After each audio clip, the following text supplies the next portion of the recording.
This demonstration uses a fictitious enterprise application called Northbridge CareOps, created for this laboratory scenario. Northbridge is not the BeaconGuard application. It represents the type of business application that organizations use every day. BeaconGuard works behind the scenes of that application, deciding whether an AI request can move forward. The user begins with a request for an AI-generated clinical summary. From the user's point of view, this is a normal action. They choose the request and submit it. Before anything reaches the AI service, BeaconGuard checks the request against the organization's rules. The result here is deny. The reason for the denial is a review of the request is required. That means the request cannot continue until an authorized person reviews it. BeaconGuard creates a review case and sends a notification to an approved person or team so the request can be examined.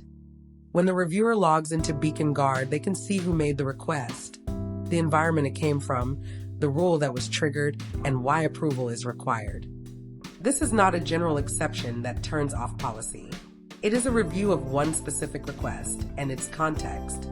Because an approval is a sensitive action, BeaconGuard asks the reviewer to verify their identity again. This extra step helps protect against someone using an unattended or compromised session to approve a high-risk request. Once the reviewer completes that verification, they can approve the request. But approval does not restart the original request.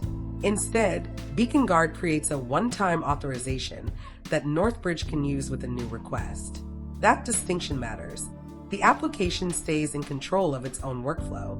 BeaconGuard does not take over the process or execute the request on the application's behalf.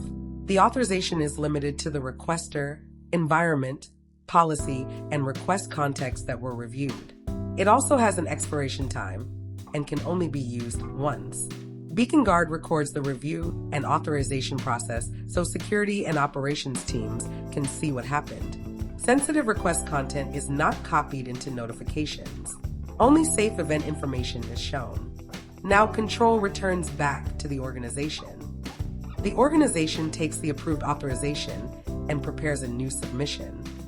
This is not the original denied request being resumed. It is a new request that BeaconGuard must evaluate from the beginning. Northbridge submits the request again, this time with the one-time authorization. BeaconGuard checks that it has not expired, that it has not already been used, and that it matches the request that was approved. Human approval is part of the decision, but it does not replace the decision. BeaconGuard still applies policy before allowing the request to continue. This time, the result is allow. Only now does the request reach the approved downstream AI service.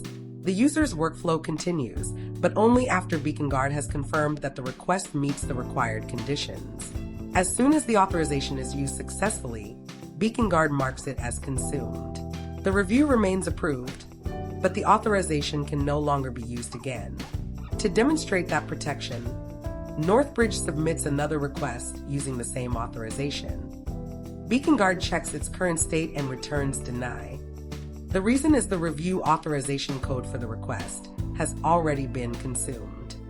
Because the authorization has already been used, the request is blocked before reaching the AI service. This prevents an approval from becoming a reusable pass-around policy. This walkthrough also demonstrates decision replay. Decision replay asks BeaconGuard to evaluate the request again without that authorization. Without a valid authorization, the original rule still applies, and the request is denied because another review is required. When we return to the original review, its status remains approved, and the authorization issued through that review is shown as consumed. This is the complete review process in action. The result is a process that gives the application a clear path forward without giving up control. This concludes the video demonstration of BeaconGuard's review required action. Thank you for watching.